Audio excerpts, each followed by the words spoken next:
Raimundo de Jesus. Queremos chamar o representante da família do Raimundo de Jesus, Raimundo Apofaiati, para trazer também seu depoimento.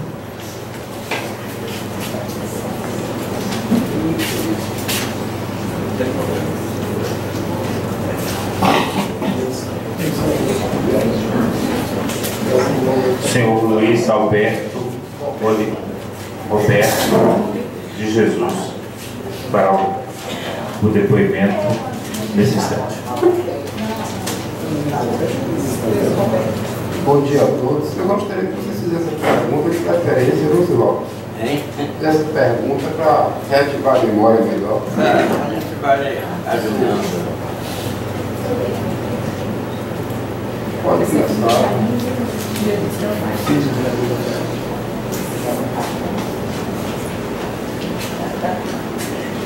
Começa a falar sobre o seu pai, o trabalho dele. Como a maioria aqui sabe, eu sou filho de Raimundo Alves, falecido em 93, né? Foi perseguido em 64, 73, foi preso. E na época ele tinha, deixa eu ver, além de mim, mais 3 filhos, mais 4, melhor dizendo, né? E aí teve que sair fora, houve muita perseguição, e algumas coisas eu posso me lembrar se vocês me perguntarem. Que idade você tinha na época? 7 anos. Eu estudava fazer o primeiro grau, não, o primeiro ano primário. Tinha irmão mais velho? Mais velho, sabe? Eu e mais 4 irmãos.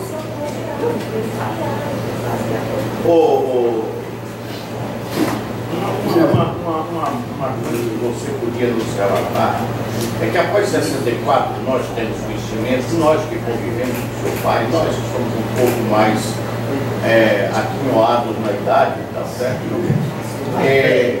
Mais velhos.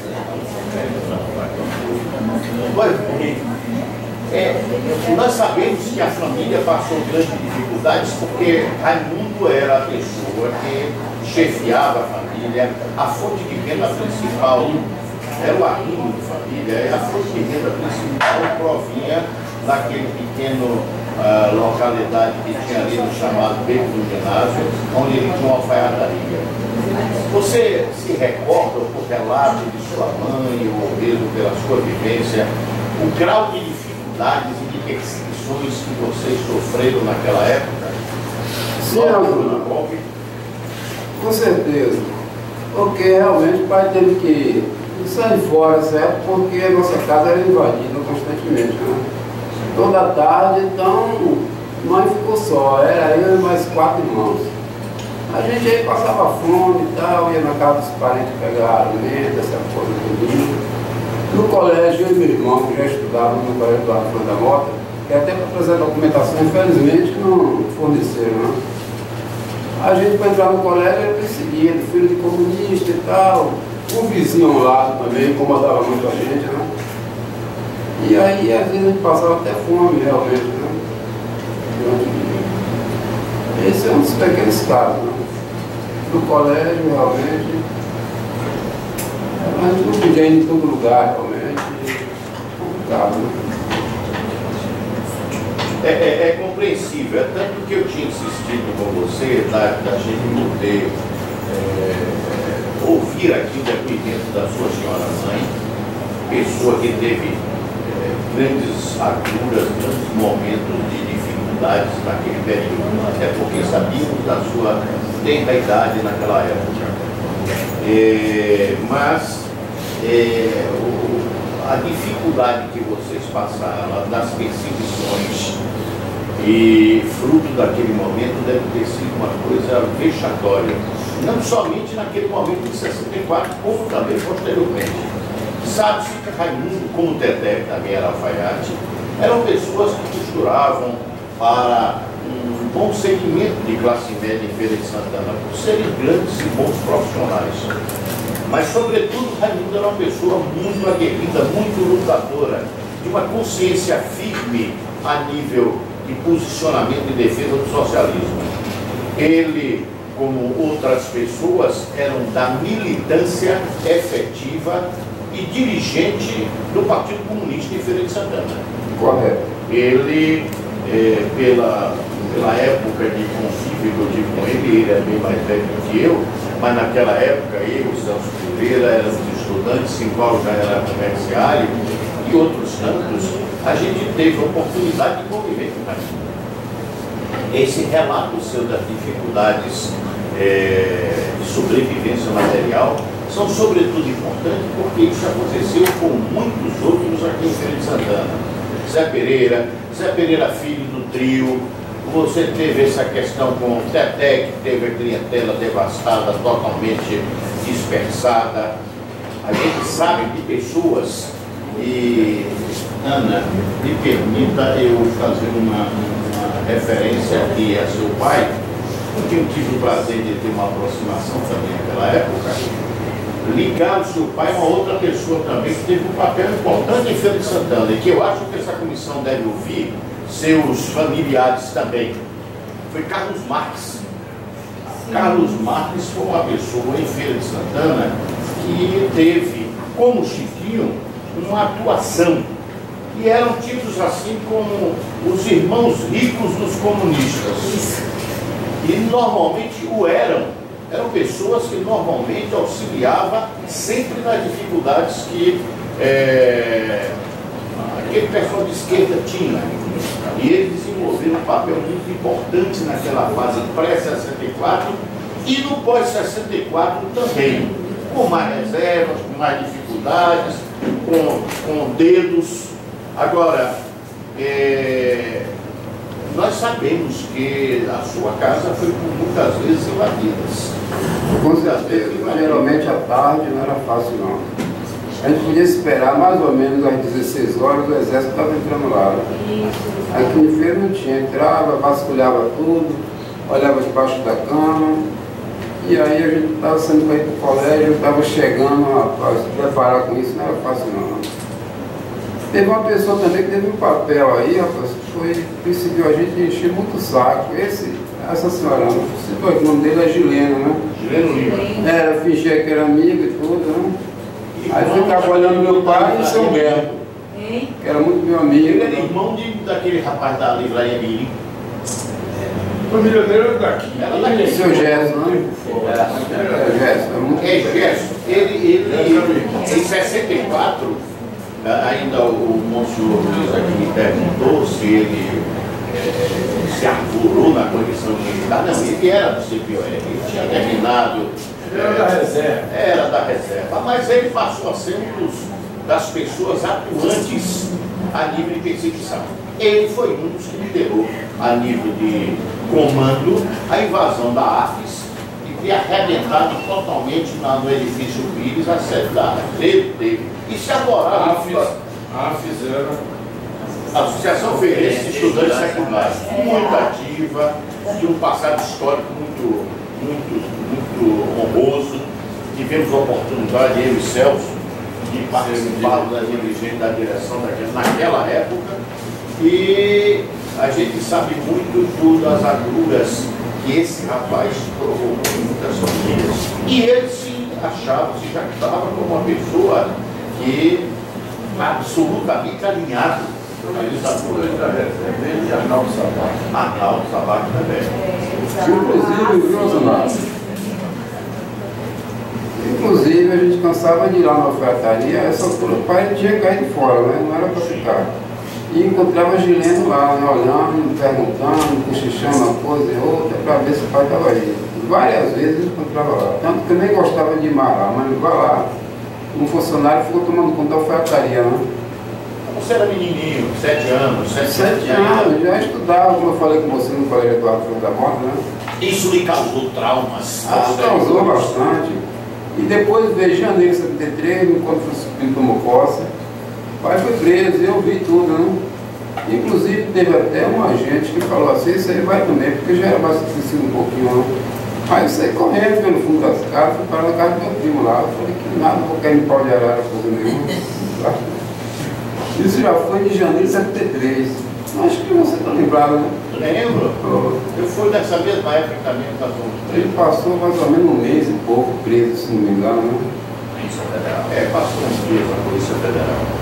Os fatos que aconteceram, tem mais. A verdade é essa, que no nosso caso, nós tivemos proteção. Como eu falei do seu eu goleiro, porque era amigo de nossas filhas, nós éramos amigas de infância, e de seu Aniceto Carvalho, e do Capitão Alinho, que também era amigo nosso, que era nosso professor. Porque, do contrário, tudo que aconteceu de invasão todo dia seria a mesma coisa. Porque eles invadiram, eles chegaram a invadir e detonaram tudo. E na minha casa não invadiram porque o Capitão Alinho protegeu, botou proteção. Porque, do contrário, seria feito a mesma coisa. Mas no caso, o Capitão Arlindo não era de direita? E? O Capitão Arlindo não era de direita? Mas é como eu falei, ele era amigo pessoal. Ele era nosso professor, era nosso professor no colégio.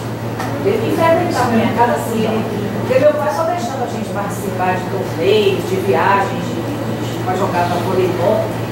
Ele tinha que ir lá pedir para meu pai. Então, essa coisa, foi feita essa amizade. Então, quando meu pai estava sendo procurado, mandou chamar ele e disse: olha, já que eu tenho que ser preso, eu me entrego para você, porque é uma pessoa que eu confio. Entendeu? Então, mas ele tá lá, era militar sim e tal, mas aquela coisa, né? Você sabe que às vezes a amizade em determinados momentos vale alguma coisa. Um caso assim semelhante, tipo Antônio Carlos Magalhães e Fernando Santana, né? Que eram amigos, né? Isso, mas politicamente falando, exatamente, tinha divergência. Nesse período de prisão de seu pai, você soube, ele relatou com você alguma coisa? Se ele chegou a ser torturado, se apanhou, se teve tortura psicológica? Tortura psicológica nós sabemos que tem sempre, mas o que ele contou para você? Nossa, igual que eu me lembro, tortura física, não psicológica, tentaram fazer, né? Mas pai, que sabia comportar muita situação, ele dobrou realmente, né? As pessoas que estavam lá. Conversou com um, com o outro e tal. Quanto tempo ele passou? Mais ou menos 2 meses lá. Um pouco menos. Menos, né? Menos. Em verdade, Raimundo era um militante ativo. Na década de 50, ele foi uma pessoa que teve aqui com Estevão, com Zé Pereira, com Lorival, que você tinha Lorival branco e Lorival preto. Existia para você, Stermerval, eram pessoas da velha guarda, junto com Humberto, que foi candidato e chegou a exercer o mandato de vereador, na década de 50. Exatamente no final da década de 50 eu começo a fazer a minha militância no Partido Comunista. E tive em Raimundo e essas pessoas que eu citei, Zé Pereira, Humberto e outros tantos, aquelas referências, aquelas pessoas com um determinado pedestal e que a gente via neles o exemplo que nós deveríamos, como combatente das lutas populares, seguir. Raimundo era um desses. Era uma pessoa que tinha uma consciência firme do posicionamento socialista dele. Era uma pessoa, durante a década de 50, principalmente, e na fase pré-64, muito ativo politicamente, militante de movimentos sindicais na época, tá certo? Existia uma associação de alfaiates, ou era sindicato de alfaiates, mas existia, sim, uma associação em que ele participava. E mesmo depois de 64, ele continuou, mesmo na situação, se antes de 64 existia uma situação de semi-legalidade do Partido Comunista, no pós-64 era total ilegalidade. E ele não titubeou para continuar sua militância de forma clandestina, não na sua vida clandestina.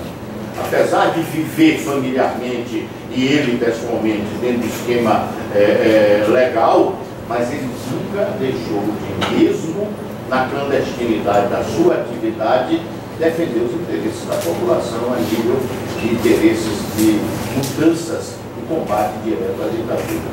Eu tenho o seu pai uma admiração, como pelos outros companheiros que já partiram. Alguns dizem uma dessa para melhor, não é, companheiro? Mas às vezes as pessoas que são materialistas... Inclusive São Humberto também, né? São Humberto Mascarenhas, quando eu estava indo para a casa dele, o filho dele veio no encontro falar que ele tinha falecido, né? Há uns 2 anos atrás. Faleceu de um infarto no meio da rua, foi uma coisa assim. Não, na casa do irmão velho, no lado do irmão velho. Voltou.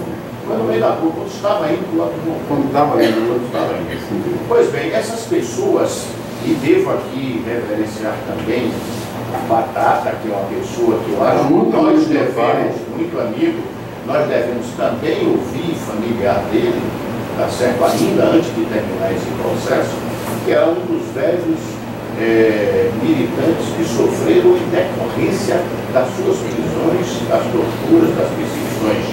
Pessoa que, com a tuberculose intensa, naquela época era uma coisa difícil de ser curada, precisava ser isolada.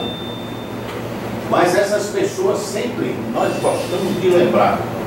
E eu ainda, por ser na minha ainda jovem senilidade, ainda lembrando algumas coisas dessa época, eu gosto sempre de fazer referência a essas pessoas.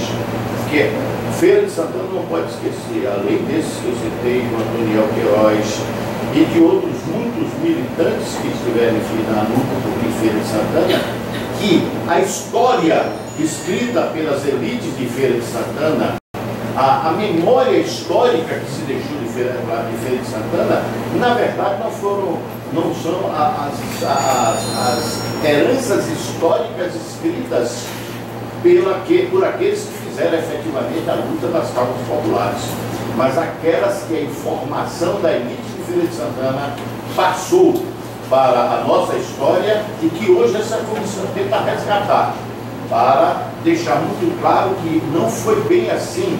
O comunista não era aquele que colocava uma criancinha num forno de fogão para assar. Criancinha não era aquele estuprador de velhinhas. Comunistas eram aqueles que lutavam em defesa dos interesses populares. E por conta disso, todos aqueles que militaram naquela época tiveram profundas sequelas, não só a nível de situações psicológicas, mas de perseguições de oportunidades, e tiveram que buscar outras alternativas de sobrevivência. Mas eu estou fazendo mais essas intervenções sobre o seu pai, porque eu tive o prazer e a honra de conviver com uma pessoa digna, lutadora, uma pessoa que, já que você estava pedindo para poder fazer perguntas para despertar a sua memória, como você era um jovem de 7 anos, naturalmente aflorar alguma coisa dessa época era um pouco difícil pela sua idade, mas esse testemunho também que eu quero dar sobre Zé Pereira, ou sobre Raimundo Alves de Jesus, é um testemunho. Raimundo Alfaiate, ninguém conhecia como Raimundo Alves, era Raimundo Alfaiate. Como Derneval e o Galdão. Enfim, eram pessoas que eminentemente de origem do proletariado. Apesar de que eu tenho muito respeito pelas pessoas que evoluíram a nível de consciência e que tinham alguma situação financeira, nem todos tiveram a felicidade que Chiquinho teve de ter uma vida material relativamente confortável. E aqui eu quero fazer uma justiça que uma das mais belas mulheres que Feira de Santana viu foi quando Ana foi representante de Miss em Feira de Santana. E hoje ainda continua, mesmo na sua ainda novidade, uma pessoa muito simpática. E eu acho que isso para a Feira orgulhou muito quando ela orgulhou muito Feira de Santana, não só pela sua beleza, não só por conta da sua inserção dentro da comunidade de Feira de Santana, mas porque um companheiro de pensamentos evoluídos, de consciência proletária, como foi o pai dela e a família dela, pôde ter rebentos da estirpe de Ana, que muito orgulhou e honrou Feira de Santana. Deus não, um detalhe aqui. É o seguinte, o colégio Eduardo Flores da Mota, que eu estudava na época, ele fazia muitas queixas lá, de perseguição de alguns alunos e pai de outros alunos, né? Que falava, não, enquanto aqueles 2 meninos aí, meu irmão, Ivan, que você conhece, né? São filhos de comunista e tal, então eu chegava na diretoria e registrava queixa, né? Eu gostaria de saber se isso está lá anotado. Eu estive lá, mas mudaram aí à tarde, depois eu fui lá, mudaram aí pela manhã. Normalmente eles não omitem essas situações de perseguições, até por medo e outros por alinhamento ideológico mesmo. Perseguiam, deixavam na omissão a perseguição, mas não deixavam testemunhalmente documentado situações de perseguição. Era isso que eu queria, somente fazer umas colocações, até por uma questão de resgate da história de Raimundo e dar o meu testemunho vivido com eles, como também do próprio Chiquinho Nascimento. Mas, Ana, esse detalhe que você coloca aí do seu Francisco Nascimento, que ela colocou entre os delatores do pai dela, Joselito Amorim, é o Joselito Amorim quem vai coroar ela. Forte, ele coroando ela com uma escolhida, certo? E ao lado o goleiro. Então isso está historicamente registrado. E um outro fato também que eu gostaria de registrar é que na Polícia Federal, na prisão do Raimundo Alfaiate, eles colocaram e recolheram na alfaiataria dele, no edifício Frada Mota, ali na São Espaço, Murilo com as contribuições dos companheiros do Partido Comunista. Isso consta no depoimento. Agora, claro, nem todo depoimento era a fidelidade do que o preso político falava. Eles acrescentavam algumas coisas, mas consta da Polícia Federal, no processo do Partido Comunista. Foi aonde, companheiro? Ali no edifício Frada Mota. Não, aí já foi em 73. 73, foi em 73, quando ele é preso.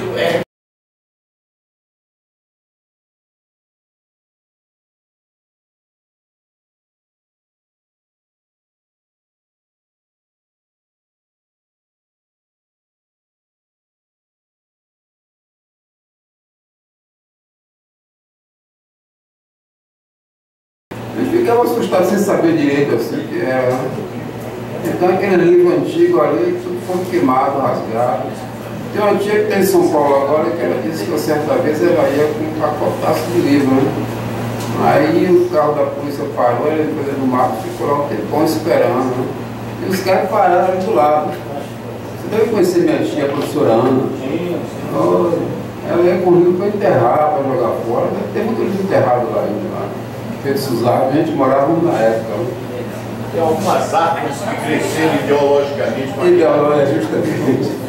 Roberto, percebe-se também que você era muito criança, eu não coloco nem jovem, era criança, até 7 anos. Justamente, ia fazer 7. Aí muitas coisas que você sabe, relatadas por outras pessoas, né?